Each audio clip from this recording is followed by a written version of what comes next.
Hello, are there people in here?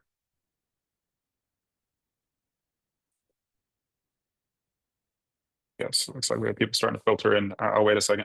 I'm sorry I'm late, everybody. Somebody can drop in the chat to confirm that my audio is good. That would be great. Good. All right, cool. Uh, yeah, let me just wait a second. People are coming in.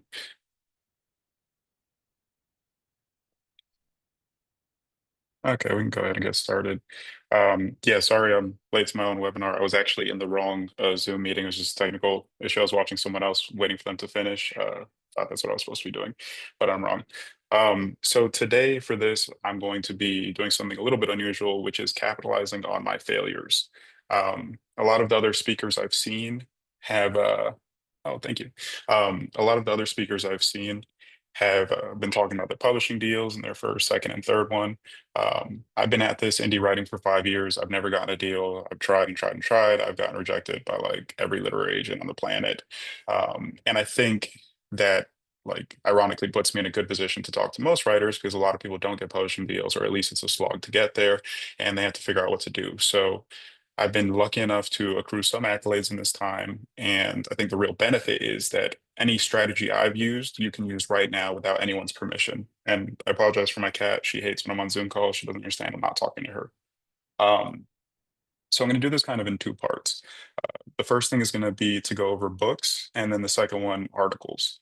Um, so just for books, the benefit of self-publishing, which is how I've gone the route with I like to say 3.5 books because one is a mini book, is you don't have to ask anyone's permission. You can just go out and do it. You can go immediately, but the opposite side of that is you also don't get anyone's help. So you're gonna have to do your editing, your marketing, everything of the sort that way. But conversely, while traditional publishing is the goal, I think it's way better than self-publishing. It'll help you because they'll bring that team to bear. And you just look at the numbers, it bears out statistically that everyone who traditionally publishes on average can do way better.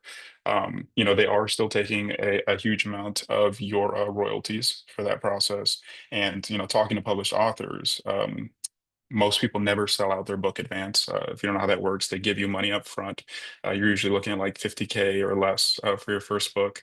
Um, and most people, the vast majority, will never sell more than that. So they don't get royalty money afterwards because it's all just going to paying back the book advance. So, it doesn't really end there exactly. I think writing in general is kind of a passion over pragmatism sort of deal. You do it because you love it, not because it's so easy to succeed at. Um, but still, I think traditional publishing is obviously the goal for a lot of us. Um, let's see, Rubina.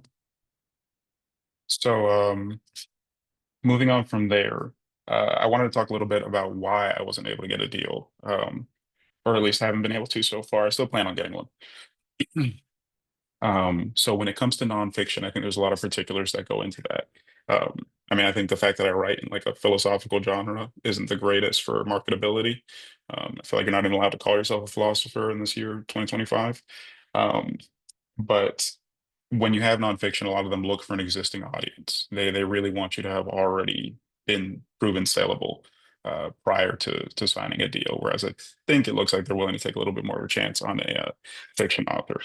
Um, the one I get a lot from literary agents, and this probably goes back to my original sin of dropping out of school when I was like 20, is why were you the person to have written this book? And I often think, well, if it's a good book and I wrote it, then probably I'm the person to have done that. But that doesn't work for them. You need to show credentials and things like that. So, my next book is on neuroscience, and I'm currently going back to school for that. So I can get up my credentials, and then finally I can make that argument for why I was the person to have written that book, other than, just I feel like it's a quality book. And then query letters. So what they don't tell you is you can write a whole book. It can be 200 pages long, and then you go out there and not a single literary agent will take a look at that book. You have to present it in a short form query letter, and all of the literary agents want something different. So I found that to be a very tedious, bothersome process. I did it, but it was, I'm a bitter perfectionist. It's easy to bring that to bear on one huge work that you can revise and revise and revise and revise ad infinitum. But when you have to do it over and over again for every different one, I did feel like it was surprisingly tiresome to really produce like query letters that I was proud of. So I think that those are the reasons that I've struggled with it so far. Um, so how I adapted to this through self-publishing, I would say, is through little books and big books. I think probably one of the craftiest things I did was I used, and this is a great resource, anyone wants to write this down, is the Publisher Rocket software. That's Publisher Rocket. Um, I use that to scan the Amazon searches and competing books to find a title for something that was relevant to something I was writing. A little 17-page book I put together in 2 days, called, well, I ended up titling it Get Wealthy Starting with Nothing because 80,000 people a month were already searching for that. And there wasn't much competition in there. There was no book by that name, and it was relevant to what I was writing, which is I'd been studying finance for years. So I wrote like a short primer on that subject. So that book immediately like started selling. It got to number one on a bunch of Amazon things, which isn't like the same as getting like number one on the New York Times bestseller list. It can be a very small amount, but still obviously it's performing a good number of titles to get there. Um, so and then it's a network effect, right? So when you have multiple books out there and some people are seeing some people are seeing the others, like I use that one to plug my one book, like my first book, A Guide for Ambitious People, and things like that, and started getting the ball rolling. So I think like little books, if you can strategically position it that way, are a great way to go. Um, from writing big books, one of my main takeaways has been that as difficult as it is to write a big book, it's actually twice as hard as you think it will be. So you kind of have to prepare yourself for that. There's like basically a book's worth of effort that comes after you've finished writing it. The editing process is long and expensive. Designing everything, if you're in self-publishing, I mean, I brought these just to show like this is where my book started in the look. This is where it ended up. It's been like revised like 100 times. I think I've written the whole thing like top to bottom like 5 times afterwards, changing this and that, getting rid of like there was a whole section in some point about like Amy Cuddy's work. She had like the number one TED Talk in the world at some point, and then a lot of the studies weren't able to be replicated. So I had to like get rid of the whole chapter and go back because it was largely based on her work. Um, so just be ready, be like very determined. I think the good thing about writing a book is you just kind of have to start and then the process carries itself on. But I remember being a little disheartened afterwards, being like, "Ah, I already put in all the work writing this. It's been like years in the making, and it feels like the job just starts over." Um, so I think just steal your resolve for that and make sure you really are doing this for the heart. All right. So now the fun part, I think, is articles. I've had the bulk of my success from this. Some accolades. I've made my top article made like $2,800 itself. The next runner up was 1,800, and I've had a number in that like range. Now I made it into the top 1,000 writers on Medium.com, and I sold the rights to an article which they're currently looking to adapt into a TV show. Um, so again, that's all immediately available to everyone right now, right? Like anything I did to do that was just log in, no one's permission, no one's help. Got in, put out articles every day. Um, so I'd give you some advice on what I did, what's worked after these 5 years of moving in that direction. Um, so primary point, kind of obvious, but write a lot. Like it wasn't until I saw the earning potential in articles that I like really did it. I'd put out like maybe one every 2 weeks or something like that.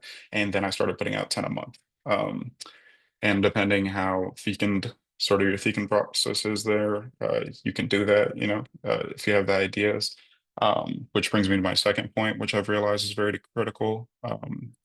Writing is directly connected to living. When I look back on some of my most successful articles or my most fertile times of writing, it followed or overlapped with periods of time where I decided to take chances or where I was going through something, or, like some of my top performing articles where I randomly went to Japan for 3 months. And a lot of those, when I talked about it, got boosted. And, that was just a direct extension. It wasn't really me being a writer, it was me finally deciding to step out of my shell and live life independent of writing and experience something new and do something that terrified me. And it's my first time solo traveling. It was actually my first time, no, second time out of the country as an adult. The other time was a cruise that stopped by like Mexico and the Bahamas for like 2 days. So I didn't even really count that. Um, So it was I'm also scared of flying. So it was like really outside of my comfort zone, and it gave me tons of great content. The same thing, like a lot of my relationship content, I went through a terrible breakup, and just giving people that real life experience got me a lot of attention in different ways and worked well. So, I mean, I literally think about in life now sometimes when I'm making decisions, just like oh, maybe I should do this just for I took a job recently for like 2 weeks, canvassing just to see like what that was like, you know? So just saying yes to more stuff, overcoming fears and barriers, I think will directly transmit into better writing, things like that, because it gives you topics to talk about. Um, Okay, playing the game. I didn't do this very much. I mean, I've always tried to stay very true to the writing. So, I think that's another disconnect between me and publishers. Like they know what they look like, what they want, and what the market wants, and things like that. And I've always found writing to be a safe haven. So it's been very hard for me to break from ever, writing about exactly what I want to write about.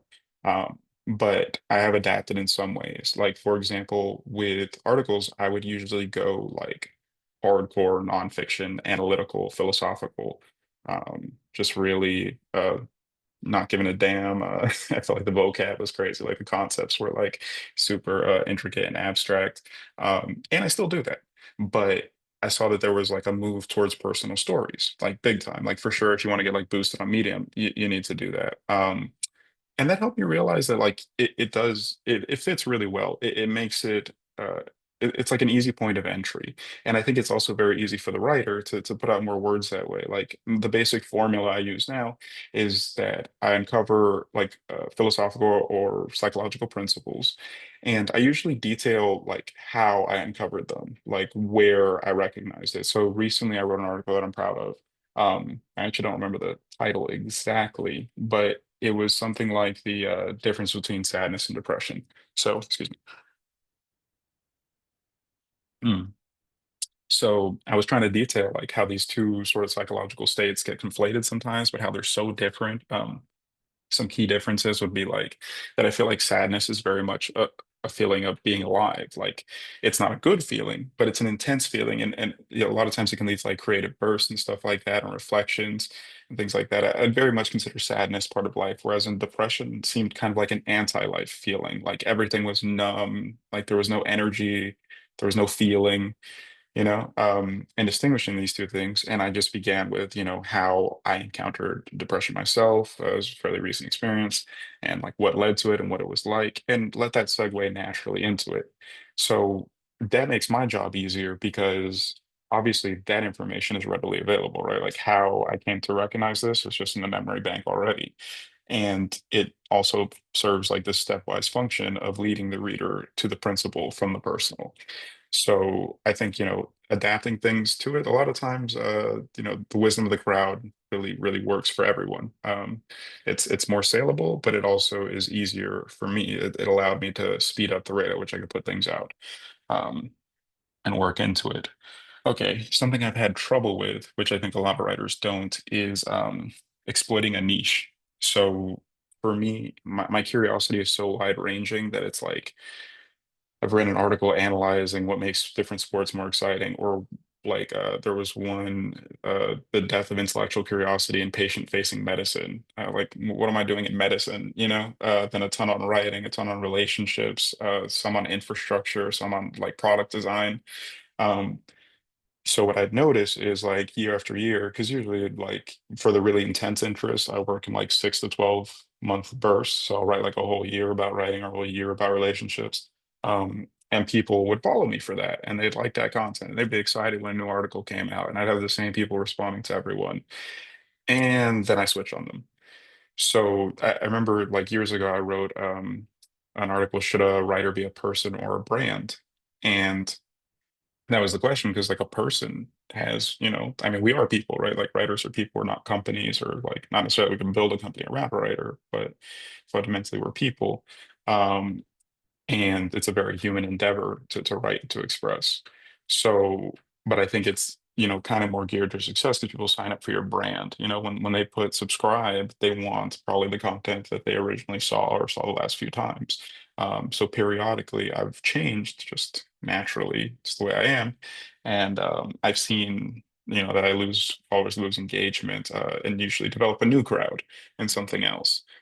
So I've always said like if you are somebody who can stick to the same topic, I think that really works well. You get that like accumulation, and you can build it up over time. Um, so this is another big strategy that I think in a lot of modes of life I apply, which is anticipating reader apathy. People aren't compelled to be engaged with your stuff. I mean, I often joke like, why would anyone read me when like Ralph Waldo Emerson's books are still on the shelves? Um, but they do. So you just have to. I think a lot of like the listicles, why that was so prevalent and stuff like that, or reading time, is because you don't want to expect too much effort or too much interest from people.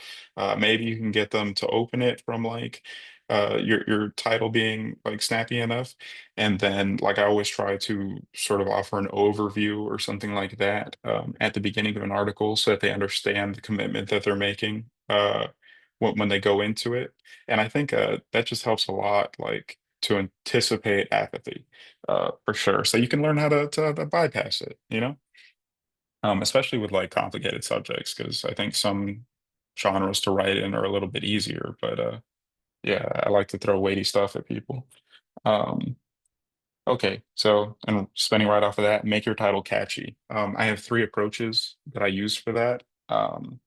One is the value proposition. So, like one of my most popular articles is the five factors that determine compatibility. I think it tells them very quickly. You can see the apathy thing, right? The five, it like lets them know, like, okay, boom, boom, boom, I'm gonna get out of here, quick and in a hurry, and I will know this when I'm done, and I can cite this. So it's a very clear, like, here's what's being offered. Um, then shock value. Another popular article was why your writing might be too good to be popular. I'm sure a lot of people clicked on it just because they were curious about the paradox implied that, and uh, and then one of like reaching people where they are. So I had like why writing takes courage or how to deal with a broken heart, which I think just speaks to like the emotional place people are in, and that's worked well for a lot of articles. So I'm running towards the end of the time, and I imagine people have other like writers they want to listen to. So I would just point you to some resources that you could go to find a lot of this information. I have an article, How I Wrote a Number One Book in 2 Days, which will detail a lot on like the mini books and short books and how to market those very organically and for a low cost thing. Oh, and I wanted to point out, run ads. Run ads, even if it's not selling books or you're not like, it's not getting the return. That's had a tremendous network effect for me. I had like a huge podcast reach out, like the JT Fox show, about because they saw my ad. I had a Russian publisher reach out, which we were going to do something until the war broke out. um, so yeah, that's just like people see books when you run ads for them. Um, and then okay, moving on from right there. Oh, the definitive guide for writing a $700 story on Medium.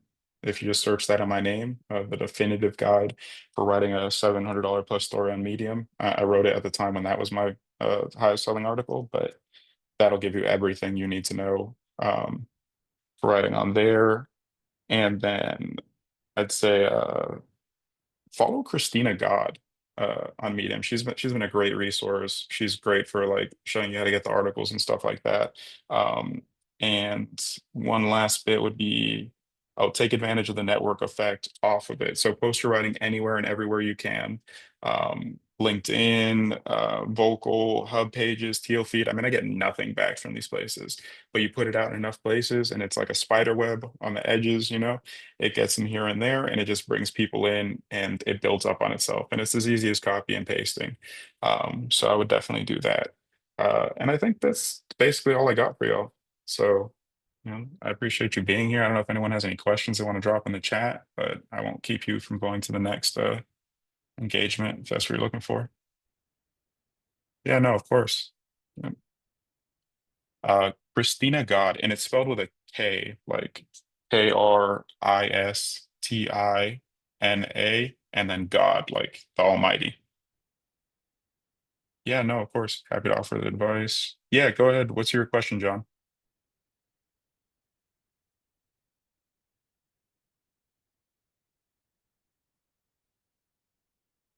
Yeah, absolutely.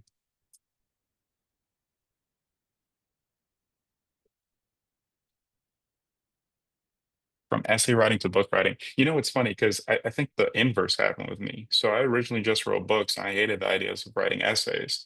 Um, but it was still an easy transition because, like, for me, my main inspiration when it came to writing and like who I decided what genre I wanted to get into was reading Nietzsche. And Nietzsche, with the exception of, well, even like the spoke Zarathustra, a lot of his work is very just, you know, it's whole books, but it's like small fragmented sections. Um, so for me, that's also how I wrote. And I don't like to use a lot of words if I don't have to. So I also would like delve into like all the sections, and I'm pretty analytical. So it's like you start with the main topic and you break into subdivisions and subdivisions, subdivisions until you feel like you've covered everything. So it was an easy switch over in that regard. I think it might be harder the inverse. But at the same time, I mean, I feel like enough essays can kind of readily convert into a book. So, you know, maybe if you were somebody who writes short stories and you're switching into like book length fiction, that might be harder because that's more of like a continuous thread throughout.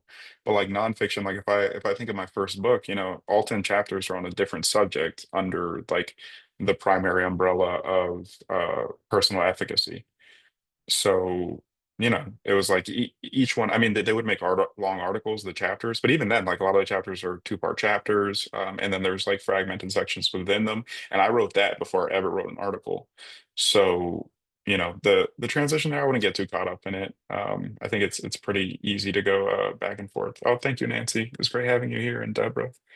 Um, all right, so any more questions before I let y'all go? Nope. All right. Well, it's been great. I'm so glad to have had you all here. I look forward to interacting with you in the future, and everybody have a great day and a great weekend. Bye.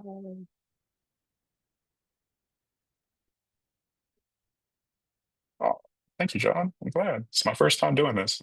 I'm a writer. I never talk to people. All right. Let's see.